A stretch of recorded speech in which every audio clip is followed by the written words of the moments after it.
नमस्कार दोस्तों, मेरा नाम है मनीष। आप देखना शुरू कर चुके हैं आपका अपना YouTube चैनल YouTube लाइब्रेरी। आज का हमारा टॉपिक पुराने वाले पार्ट का सेकंड पार्ट है, जिसमें मैंने भारत की प्रथम महिलाओं के बारे में बताया है। पहले मैंने 1 से लेकर 10 तक ही पढ़ाया था। आज मैं 10 से लेकर 20 तक और आपको नए महिलाओं के बारे में ऐसे बताऊंगा जिन्होंने अपने अपने जीवन में अपने अपने अलग अलग उपलब्धि प्राप्त की है। तो चलिए बिना देरी किए शुरू करते हैं। आज हम बात करेंगे भारत की प्रथम महिला आईएएस अन्ना जॉर्ज की, आईपीएस किरण बेदी की, मुख्यमंत्री सुचित्रा कृपलानी जी की, उसके बाद विधानसभा की अध्यक्ष श्रीमती शर्मा देवी की, महिला कांग्रेस अध्यक्ष एनी बेसेंट की, कांग्रेस के अध्यक्ष के बाद आप बात करेंगे न्यायाधीश मीरा साहिब फातिमा बीबी की, उसके बाद मुख्य न्यायाधीश जो कि उच्च न्यायालय की रही लीला सेठ की, देश की प्रथम महिला सत्र न्यायाधीश अन्ना चांडी की, अशोक चक्र पाने वाली महिला हमारी नीरजा भनोट की, जिनके ऊपर सोनम कपूर की एक फिल्म भी है। उसके बाद संयुक्त राष्ट्र संघ की महिला भारतीय राजदूत की विजय लक्ष्मी पंडित के बारे में बात करेंगे। अब इन सब के बारे में जानकारी आप वैसे भी ले सकते हैं, लेकिन सीधे अगर इनकी ट्रिक सीखनी है तो आप वीडियो को स्किप करके पीछे देख लीजिए। मैं वहां पे समझाता हूँ, आपको मिल जाऊंगा इन सब चीजों को। और इनके बारे में थोड़ी बहुत जानकारी भी इकट्ठी करनी है, रटना नहीं है, ज्ञान अर्जित करना है इनके बारे में, इन्होंने क्या क्या किया जिससे इनको इतना नाम इनका है, इनको जाना जाता है। तो अभी उनके बारे में जानना शुरू करते हैं। तो बात करते हैं भारत की प्रथम महिला आईएएस की, अन्ना जॉर्ज की। ये कौन है? अन्ना जॉर्ज जो है वो पद्म विभूषण भी इनको मिला हुआ है 1989 में, और साथ ही साथ राजीव गांधी, इंदिरा गांधी के साथ इन्होंने काम किया था। इनके हस्बैंड भी आईएएस थे, है ना, जिनका नाम था आर.एन. मल्होत्रा। आर.एन. मल्होत्रा यानी राम नारायण मल्होत्रा। और राम नारायण मल्होत्रा क्यों हमारे लिए इम्पोर्टेंट है वो भी मैं बता देता हूँ। ये 17वें गवर्नर थे आरबीआई के, यानी रिजर्व बैंक ऑफ इंडिया के। इन्हीं के काल में 500 का नोट जो कि बंद हो गया है वो पहली बार इंट्रोड्यूस हुआ था। ठीक है ना। तो आप समझते हो ना कि गवर्नर साइन करता है, तो राम नारायण मल्होत्रा की साइन वाला 500 का नोट आया करता था एक समय। तो दो आपकी जीके भी तैयार हो रही है और आपको पता भी चल रहा है कि इनका वास्तविक जीवन कैसा रहा। तो थोड़ा सा इंट्रोडक्शन में शॉर्ट इंट्रोडक्शन दे रहा हूँ। उसके बाद में आईपीएस की बात करता हूँ। वैसे भी आप इनके बारे में जानते हैं, इनका नाम है किरण बेदी जी। कोई नई चीज तो है नहीं है, आप बहुत जानते हैं, लेकिन तब भी मैं आपको बताता हूँ। इनका जन्म पंजाब में हुआ था और पंजाब में इन्होंने प्राथमिक शिक्षा ली, बीए तक पढ़ी, फिर दिल्ली गई, दिल्ली में इन्होंने एमए एलएलबी किया, उसके बाद पीएचडी किया आईआईटी दिल्ली से। बाद में ये इंडियन पुलिस सर्विस यानी आईपीएस बनी और दिल्ली में ही इनकी पोस्टिंग हुई थी। फिर इन्होंने बहुत सारे काम किए, फिर वॉलंटरी रिटायरमेंट होके फिर अन्ना आंदोलन से ये और सामने आई लोगों को, जिन तक इनको मतलब जो लोग भी इन्हें जान नहीं रहे थे वो भी इन्हें जानने लग गए अन्ना आंदोलन के बाद। फिर राजनीतिक उठापटक हुई, आप सब लोग जानते ही हैं। और ये किस पार्टी में चली गई? ये बीजेपी में चली गई, यानी भारतीय जनता पार्टी में। और आज के टाइम में पुडुचेरी में राज्यपाल है। एक चीज और कि 28वीं राज्यपाल है पुडुचेरी की, ठीक है ना।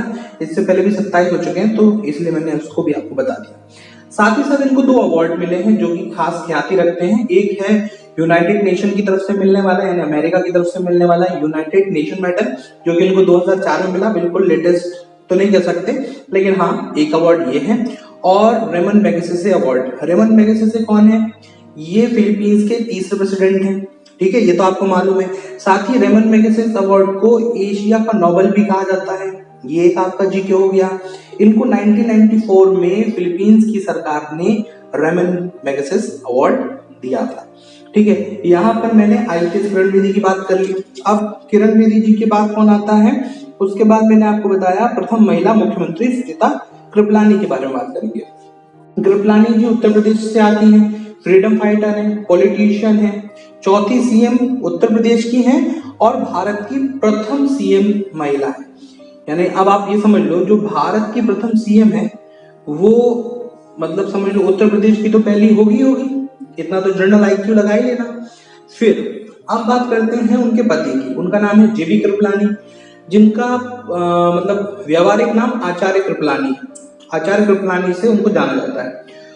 तो अब आचार्य कृपलानी के बारे में हमें जानना इसलिए जरूरी है, जब हमें आजादी मिली तब ये सोचा गया कि भारत का प्रधानमंत्री कौन होगा। कांग्रेस में मतदान किया गया, सोचा गया देखे किसको सबसे ज्यादा वोट मिलते हैं उसी को हम प्रधानमंत्री बना देंगे। सरदार पटेल को सबसे अधिक वोट मिले थे। दूसरे नंबर पे कौन थे? आपको लगता है जवाहरलाल नेहरू? बिल्कुल गलत। दूसरे नंबर पे थे जेबी कृपलानी जी। परंतु गांधी जी ने सरदार पटेल और कृपलानी जी को मना कर दिया, कह दिया कि आप अपना नाम वापस ले लो। और नाम वापस लेने के बाद जेबी कृपलानी जी ने विड्रॉल कर दिया अपना नाम, जहां तक सरदार पटेल ने भी विड्रॉल कर दिया नाम। और कौन बन गए राजा या हमारे देश के पहले प्रधानमंत्री? जवाहरलाल नेहरू। तो इजीली आपको ये बात जानना जरूरी है। उसके बाद करते हैं हम श्रीमती शन्नो देवी की, जो कि किसी भी राज्य में, वैसे ये हरियाणा की थी, हरियाणा विधानसभा की प्रथम महिला अध्यक्ष, या फिर भारत में अगर प्रथम महिला अध्यक्ष की बात करें, विधानसभा अध्यक्ष की, तो भी आप इसी को बात को मानेंगे, श्रीमती शन्नो देवी। अब इनको कैसे याद रखेंगे और इनके बारे में वो तो ट्रिक में बताऊंगा, बाकी अभी क्या है वो समझिए। राज्य की विधानसभा की बनेगी है ना, इसको ही आप विधानसभा का प्रथम अध्यक्ष बोल दीजिए या विधानसभा का स्पीकर बोल दीजिए, क्योंकि जो अध्यक्ष होता है वही स्पीकर होता है। भाग्य की विडंबना देखो, जो स्पीकर होता है केवल वही नहीं बोलता, बाकी पूरा विधानमंडल बोलता ही रहता है, ठीक है ना। वो बस स्पीकर बैठे बैठे बोलता है कि आप चुप हो जाइए, प्लीज आप चुप हो जाइए, आपका टाइम हो गया, आपका टाइम हो गया, इसी में उसका काम खत्म हो जाता है। खैर ये तो हो गई अलग बात। अब हम बात करते हैं, तो देवी जी की बात करते हैं, शन्नो देवी। शन्नो देवी मुल्तान में पैदा हुई थी, यानी पाकिस्तान में। बाद में जालंधर में शिक्षा अर्जित कर ली इन्होंने, और छात्र नेता थी, और छात्र नेता से ही ये राजनीति में आ गई। कांग्रेस वालों ने उनको कांग्रेस का जिलाध्यक्ष बना दिया। शादी इन्होंने करी नहीं, और बाद में जब पाकिस्तान और हिंदुस्तान का विभाजन होता है तो ये भारत की ओर चली जाती है, वहां नहीं रहती। इनके बारे में इतनी जानकारी है, ज्यादा जानकारी देने की आवश्यकता भी नहीं है, आपको पता होना चाहिए कि कौन क्या है, इसलिए मैं बता रहा हूँ। फिर हम आते हैं 15 नंबर पे और बात करते हैं प्रथम महिला कांग्रेस अध्यक्ष यानी एनी बेसेंट की।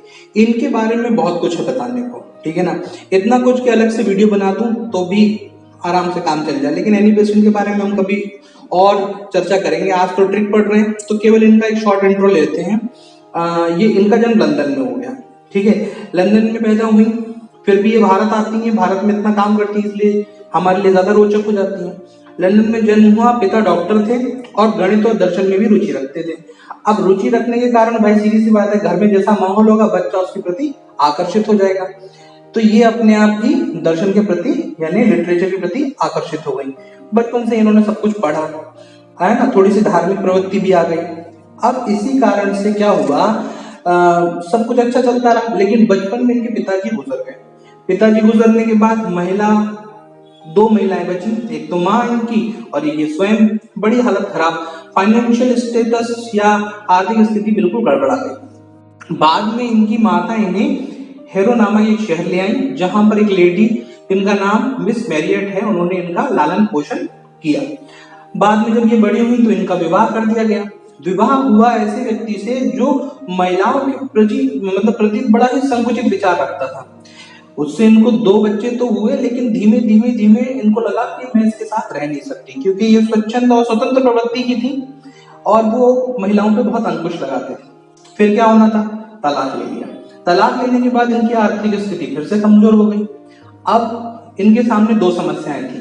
पहली समस्या ये कि इनकी आर्थिक स्थिति खराब, दूसरी समस्या ये कि अब ये करें क्या। तो इन्होंने आर्थिक स्थिति को अपने समझते हुए भी इन्होंने सोचा कि किसी भी तरीके से मैं अपने जीवन यापन अपने बच्चों के साथ कर लूंगी। परंतु इंग्लैंड का कानून ऐसा है कि वो स्वतंत्र प्रवृत्ति नहीं देता। वो ये कहता है कि जिस माता पिता में अपने बच्चे को पालने का फाइनेंशियल या आर्थिक स्थिति जिसकी तगड़ी होगी, हम उसको उसके बच्चे की कस्टडी दे देंगे। तो इनके बच्चे किसके पास चले जाएंगे, भाई सीधी सी बात है, पति के पास चले जाएंगे। इस वाले कानून से इन्हें बड़ा दुख हुआ। तो इन्होंने ये कहा था कि यह अत्यंत अमानवीय कानून है, जिससे मेरे बच्चों को मेरी माँ अपनी माँ से अलग करवा देता है। ऐसा कानून मुझे अच्छा नहीं लगता। अपने दुखों का निवारण दूसरों के दुखों को दूर करके करूंगी और सब अनाथ और सब असहाय बच्चों को अपना लूंगी और उनकी माँ बनूंगी। तो इस तरह का उन्होंने कहा और बाद में उन्होंने ऐसा करके भी दिखाया, ठीक है ना। साथ ही साथ अब आर्थिक स्थिति जैसी भी होगी, बच्चे भी चले गए, यानी दो समस्याएं थी और दोनों समस्याएं जटिल रही। अब इससे वो व्यथित नहीं हुई बल्कि खड़ी हुई, और फिर उन्होंने क्या किया, थोड़ा सा धीमे धीमे धीमे व्यवस्था देखी। फिर इनको पता चला कि भारत में अंग्रेजों द्वारा बहुत उत्पीड़न किया जा रहा है, इसलिए ये फिर भारत आए। भारत में उन्होंने कई लेख लिखे, भारत में उन्होंने कई विद्रोह किए, जिससे भारत की जनता में इनको एक अलग स्थान मिल गया। भारत की जनता इनको अपना हितैषी समझने लग गई, और हितैषी समझने के कारण इनकी छवि इतनी सुदृढ़ हुई यहाँ पे कि कांग्रेस ने इनको अपना राष्ट्रीय अध्यक्ष चुना। ठीक है, ये हो गई एनी बेसेंट की बात में। अब मैं बात करता हूँ 16वें नंबर पे सुप्रीम कोर्ट की प्रथम महिला न्यायाधीश मीरा साहिब फातिमा बीवी की। इनके बारे में बस इतना जान लीजिए कि ये मानवाधिकार आयोग की भी सदस्य रह चुकी हैं, तमिलनाडु राज्य की मतलब राज्यपाल भी रह चुकी हैं। तो बस इतना ही इनके लिए, मतलब ये राष्ट्रीय मानवाधिकार आयोग की सदस्य भी चुनी गई और तमिलनाडु की राज्यपाल भी रही। इनसे ज्यादा कुछ आता नहीं है, केरल में हुई थी, है ना। तो इतना ही है इनके बारे में, और कुछ नहीं। चलिए 17वें नंबर पे आते हैं और उच्च न्यायालय की प्रथम महिला मुख्य न्यायाधीश के बारे में बात करते हैं, लीला सेठ। ये है आपके लिए मोटिवेशन का स्रोत। इनको आप समझो, कितना महान काम किया इन्होंने। इनको आप समझोगे, सुनोगे तो आपको मजा आ जाएगा। चलो मैं आपको समझाता हूँ क्या किया इन्होंने।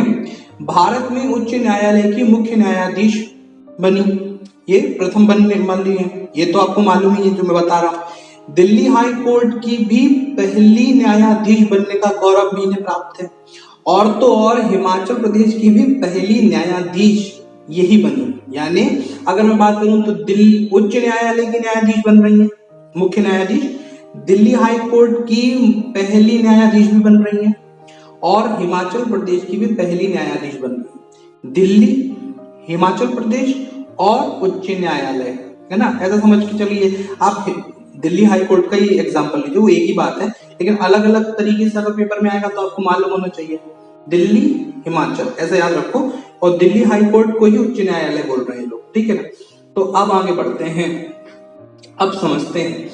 अच्छा, ये काम तो इन्होंने किया, लेकिन ये और भी प्रशंसनीय या और भी सराहनीय इसलिए हो जाता है क्योंकि बचपन में ही पिता की मृत्यु हो गई थी।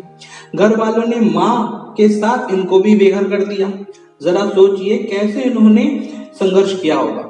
और आपको एक प्रसिद्ध राइटर के बारे में पूछा जाता है जिनकी अंतरराष्ट्रीय ख्याति है, जिनका नाम विक्रम सेठ है। नाम सुना है विक्रम सेठ का, जिन्होंने द गोल्डन गेट और अ सुटेबल बॉय नामक उपन्यास लिखे हैं। जानते हो किसके बेटे हैं या पुत्र हैं? वो लीला सेठ के पुत्र हैं। यानी अपनी जिंदगी तो बनाई, साथ ही साथ संतान को भी लायक बना दिया। तो जानते हैं लीला सेठ के बारे में। उनका जन्म लखनऊ में हुआ था, जो कि नवाबों का शहर है। पहले ये एक कंपनी में काम करने लग गई। माँ के साथ पहले अलग रही, घर वालों ने तो भगा ही दिया था। थोड़े दिन माँ ने कैसे भी संघर्ष करके इनको पाला। फिर इनको एक कंपनी में जॉब मिल गई, वहां पे ये काम करने लग गई। वहां इनको अपने जीवन साथी मिले, उनसे इनको प्रेम हो गया और बाद में उन्होंने शादी कर ली। तब लीला जी का ग्रेजुएशन भी नहीं हुआ था, ठीक है। अब ग्रेजुएशन नहीं हुआ यानी ग्रेजुएट भी नहीं थी, शादी हो गई। शादी के बाद पति को जाना था इंग्लैंड। तो भाई सीधी सी बात है, पति जा रहा है तो इन्होंने सोचा मुझे भी जाना है, तो ये भी चल गई साथ में। इंग्लैंड उनके साथ चली गई। वहां जाकर इन्होंने स्नातक करने का विचार बनाया, पर ये नियमित कॉलेज तो जा नहीं सकती थी। तो इन्होंने सोचा कि कोई ऐसा कोर्स ढूंढूं जिसमें मुझे रोज जाना ना पड़े, इसलिए इन्होंने कानून की पढ़ाई करी। उस समय इंग्लैंड या लंदन में कानून की पढ़ाई के लिए आपको रोज क्लासेस अटेंड करने नहीं जाना पड़ता था, कभी कभी जाना पड़ता था, ठीक है। इन्होंने वो ज्वाइन किया। इनकी प्रतिभा इतनी थी, मतलब होता है ना किसी किसी में चाव होता है, तो इनकी प्रतिभा की इतनी धनी थी कि बार एसोसिएशन की जो मतलब परीक्षा हुई उसमें इन्होंने टॉप किया था उस साल, ठीक है। अब टॉप कर लिया। पति की जॉब ऐसी थी कि उनको वापस इधर आना पड़ा, भारत में वापस आए। भारत में आए कोलकाता। तो जब वो वापस आए तो ये भी वापस आई।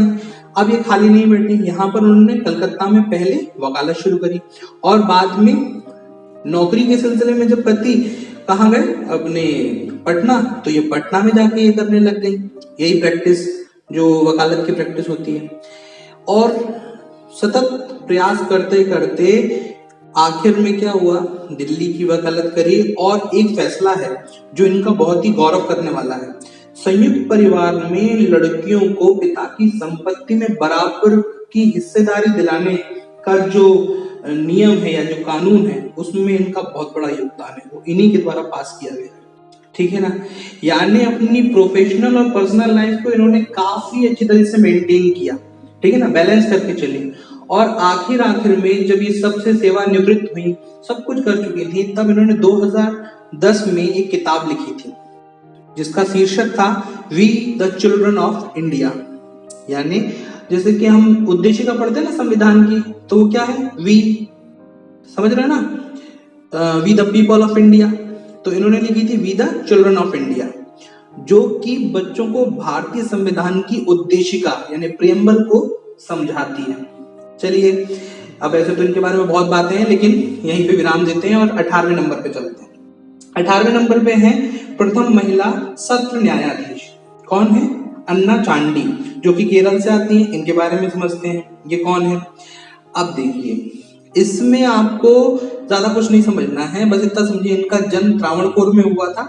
और त्रावणकोर वो स्थान है जब हमारे देश में माउंट बेटन ने कहा था ना कि अलग अलग हो जाए पूरा देश, है ना, आप मतलब आप या तो भारत में मिल जाइए या पाकिस्तान में मिल जाइए या फिर अपने आप को स्वतंत्र घोषित कर दीजिए। तो त्रावणकोर ही पहला राज्य है जिसने अपने आप को सबसे पहले स्वतंत्र घोषित किया था। और कौन गए थे, सरदार पटेल, जिन्होंने उनको डरा धमका के भारत संघ में मिलाया था। ठीक है ना, तो त्रावणकोर की बात आ जाती है जहां से अन्ना चांडी जी आती हैं। जिला अदालत में भारत की पहली महिला न्यायाधीश है। ठीक है, सत्र न्यायाधीश जो होते हैं ना, वो मैं आपको बता दूंगा, तो बस इनसे इतना याद रखिए, त्रावणकोर जो आजकल केरल में पड़ता है वहां से ये आती है। अब बात करते हैं अशोक चक्र पाने वाली नीरजा बनोट की, यानी 19वें नंबर के।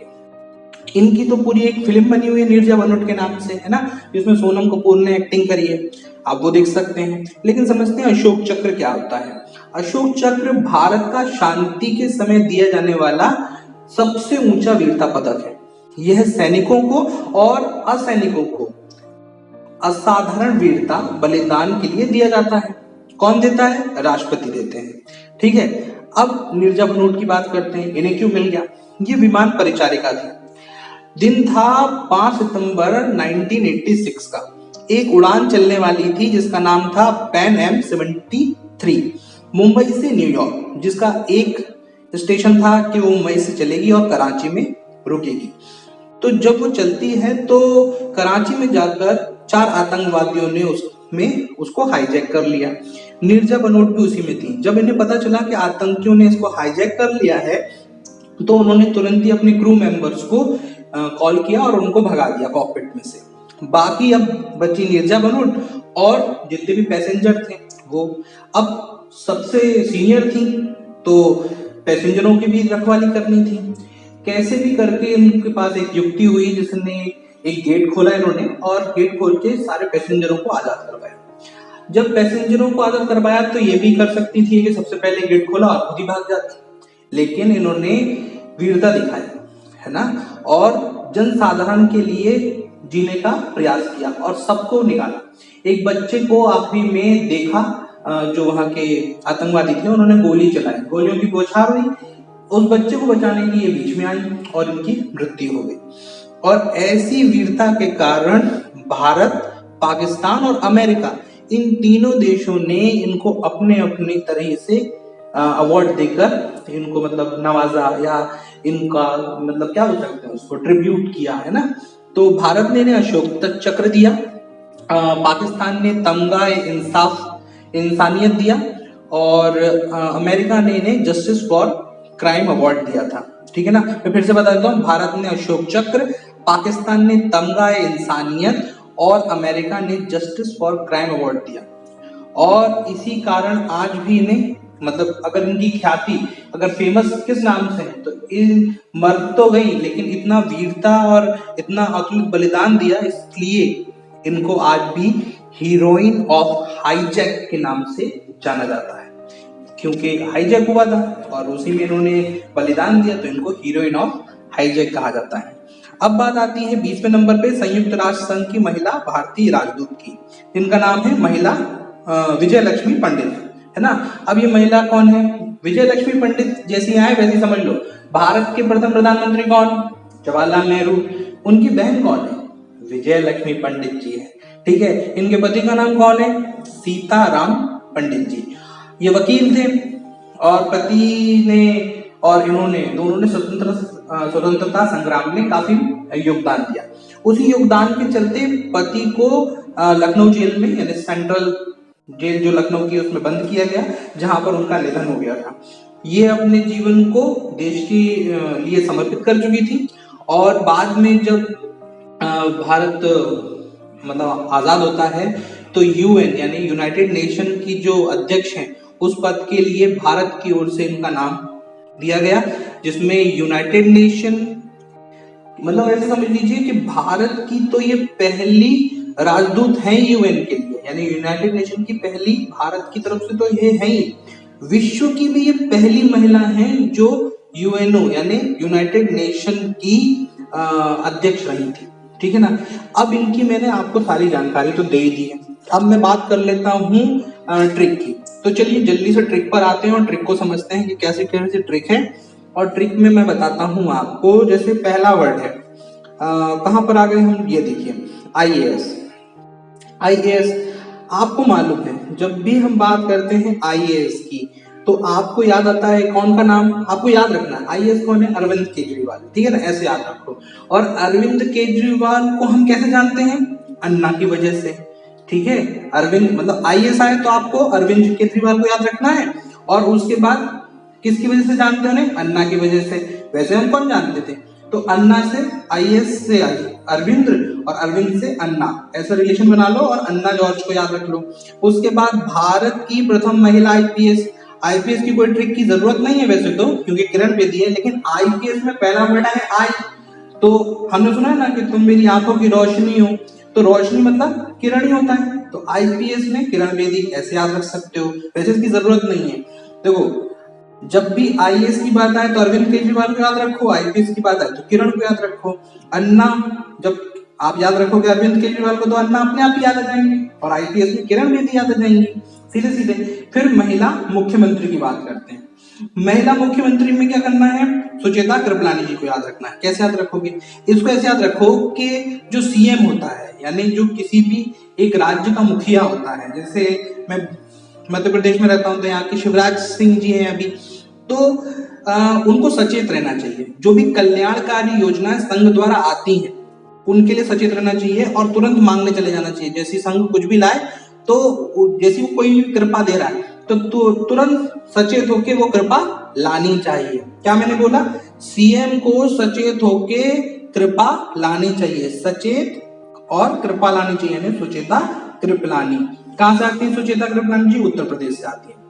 उसके बाद अगर मैं बात करता हूँ विधानसभा की प्रथम महिला अध्यक्ष जो कि हरियाणा से आती हैं, उनका नाम है शन्नु देवी। इसको कैसे याद रखेंगे आप? देखिए जब भी मैं विधानसभा बोलता हूं तो इसको विधा को आप विद्या कर दो। और विद्या की देवी कौन होती है? सरस्वती। विद्या की देवी शन्नु देवी, विद्या देवी शन्नु देवी, ऐसे याद रख लोगे, हो जाएगा ना। विद्या, विधानसभा में विद्या निकाल लिया और विद्या की देवी तो शन्नु देवी। आगे बढ़ते हैं, प्रथम महिला कांग्रेस अध्यक्ष एनी बेसेंट। इनको कैसे याद रखें? पहली महिला, देखो कांग्रेस की बात आएगी तो आपको वैसे याद रहना चाहिए तो, लेकिन अगर नहीं याद रहे तो कांग्रेस को आधा घटा दो, उसमें से एक वर्ड आया ग्रेस। ग्रेस से आप पास होते हैं, लेकिन ग्रेस किस सब्जेक्ट में? जब 4 सब्जेक्ट या 5 सब्जेक्ट का एग्जाम हो रहा है, मान लीजिए 5 सब्जेक्ट में आप पास हो गए, ठीक है, एक सब्जेक्ट में बैक लग गया आपका, तो उसमें आपको ग्रेस मिल जाता है। यानी आपको पास होने के लिए किसी एक शब्द मतलब किसी एक सब्जेक्ट में मिल जाए, एनी वन सब्जेक्ट में ग्रेस मिलता है, ठीक है। तो ग्रेस और एनी वन सब्जेक्ट में, ठीक है, ऐसे याद हो जाएगा। फिर उसके बाद आते हैं सुप्रीम कोर्ट की प्रथम महिला न्यायाधीश, ठीक है। भैया देखो तीनों को मैं इकट्ठे पढ़ाता हूँ। पहले आता है सुप्रीम कोर्ट, उसके नीचे आता है हाई कोर्ट, फिर आता है सत्र, है ना, बोले अपना सेशन कोर्ट, ठीक है। अब तीनों को ऐसे समझते हैं एक के बाद एक। सुप्रीम कोर्ट के न्यायाधीश कौन होंगे? मान लीजिए जैसे घर में अगर सबसे सुप्रीम कोई है तो कौन है जिसका न्याय चलेगा? बीवी का। है ना, थोड़ा सा अच्छा भी लग सकता है आपको, बुरा भी लग सकता है, लेकिन ये ट्रिक है इसलिए इसे ऐसे याद कर लीजिए। बीवी, जो सुप्रीम है वो कौन है, बीवी है। अगर उसकी बात नहीं मानोगे तो हाई कोर्ट, नीचे जाओ उसके बाद सेकंड स्टेप में, तो वो लीला करेगी, है ना, कुछ ना कुछ लीला करेगी। और अगर उसकी लीला के बाद भी आप नहीं माने तो तीसरे नंबर में सत्र न्यायाधीश आता है, तो वो चांडी का रूप धारण कर लेगी। ठीक है ना, ये ट्रिक है ना, इसको ट्रिक की तरह समझना, गुस्सा उस्सा मत करना। ठीक, चलो आगे बढ़ते हैं, फिर से मैं पढ़ाता हूँ। सुप्रीम में कौन आता है, फातिमा बीवी, क्योंकि सुप्रीम कोर्ट में जो इसका जज चलेगा वो होंगी बीवी। बीवी की अगर बात नहीं मानी तो मुख्य न्यायाधीश में क्या हो जाएगा, वो लीला करेंगी। और सत्र न्याय में क्या करेंगे, अगर तब भी नहीं माना तो चांडी का रूप धारण कर लेंगे।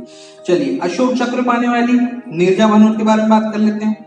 अशोक चक्र, जब भी चक्र की बात आती है तो आपको मालूम है, अशोक चक्र हो या कोई सा भी चक्र हो, अशोक चक्र एक अशोक स्तंभ भी है, और नोटों पर पहले अशोक स्तंभ बन के आता था। अशोक चक्र, अशोक स्तंभ। भनोट में नोट है तो नोट के ऊपर अब क्या है, अशोक चक्र है। भनोट, नीरजा भनोट। नोट शब्द से ही मैं बोल रहा हूं कि नोट के ऊपर क्या छपा रहता है, चक्र। कौन सा, अशोक चक्र। तो ऐसे याद रखोगे। अब आते हैं संयुक्त राष्ट्र संघ की पहली भारतीय राजदूत और विश्व की भी पहली महिला जो संयुक्त राष्ट्र संघ की राजदूत बनी, कौन है, विजय लक्ष्मी पंडित। कैसे, अब जो दुनिया में हम पहले नंबर पे पहुंचेंगे तो वो हमारी विजय कहलाएगी कि नहीं कहलाएगी।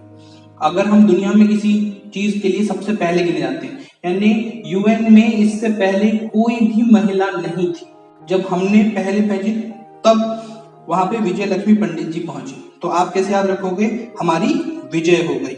और वैसे भी ये नाम ऐसा है इसमें लक्ष्मी जी भी आ रही हैं, तो आप याद रखिए कि इतना बड़ा काम हो गया, तो इसको आप याद रख लीजिए। ठीक है, इसका एक रिवीजन कर लेते हैं, आपको आसानी हो जाएगी, मेरे को भी अच्छा लगेगा। तो चलिए शुरू करते हैं। अगर मैं बात करता हूं IAS की, IAS में आपने अरविंद को याद रखा, अरविंद से आपको हम जानते नहीं थे, कैसे जाना, अन्ना की वजह से। IPS में हम सीधे किरण बेदी, आई से रोशनी, आंखों की रोशनी, यानी रोशनी मतलब किरण। मुख्यमंत्री, तो मुख्यमंत्री को क्या होना चाहिए, सचेत होना चाहिए, और संघ से यानी सेंट्रल गवर्नमेंट से कृपा लानी चाहिए, तो सुचेता कृपलानी। उसके बाद मैं बात करता हूं विधानसभा की प्रथम महिला अध्यक्ष यानी स्पीकर, तो ये कौन है, शन्नो देवी। विधानसभा को मैंने कर दिया था विद्या, और विद्या की देवी शन्नो देवी। फिर उसके बाद प्रथम महिला कांग्रेस अध्यक्ष कौन है, एनी बेसेंट। देखो कांग्रेस में क्या शब्द है, ग्रेस, और ग्रेस किसी एक सब्जेक्ट यानी किसी एनी वन सब्जेक्ट में मिलता है, एनी वन यानी एनी बेसेंट। फिर उसके बाद है सुप्रीम कोर्ट की प्रथम महिला न्यायाधीश, जो कि कौन है, मीरा साहिब फातिमा बीवी। इनको मैंने तीनों को इकट्ठे याद कराया था। सबसे पहले सुप्रीम कोर्ट आएगा, यानी सबसे पहले बीवी आएंगी, उसके नीचे हाई कोर्ट आता है। अगर उनकी बात नहीं मानोगे तो वो लीला करेंगी, और अगर उनकी तब भी बात नहीं मानते, सत्र न्यायाधीश की बात करें, तो वो चांडी का रूप धारण कर लेंगे। उसके बाद अशोक चक्र की बात आती है। अशोक चक्र किसके ऊपर छपा रहता है, नोट के ऊपर। कौन से नोट के ऊपर, नीरजा भनोट के ऊपर। ठीक है, उसके बाद आते हैं हम लास्ट वाली, और लास्ट में क्या है, भारत में या विश्व में राष्ट्र संघ की प्रथम महिला भारतीय राजदूत कौन थी, ये हमारी विजय थी, और विजय लक्ष्मी पंडित को याद रखेंगे। आशा करते हैं आपको वीडियो लेंथी हो गया होगा, लेकिन आपको अच्छा लगा होगा, तो लाइक कीजिए, शेयर कीजिए, सब्सक्राइब कीजिए। और अगर वाकई में आपको कुछ इम्पोर्टेंट और अच्छा लग रहा है तो बिल्कुल सब्सक्राइब कीजिए चैनल को यार, प्लीज, है ना। चलिए ठीक है, आगे भी मैं ऐसे इंटरेस्टिंग टॉपिक को लेके आऊंगा जो आपके एग्जाम में बहुत ज्यादा जरूरी होंगे, इसलिए अभी के लिए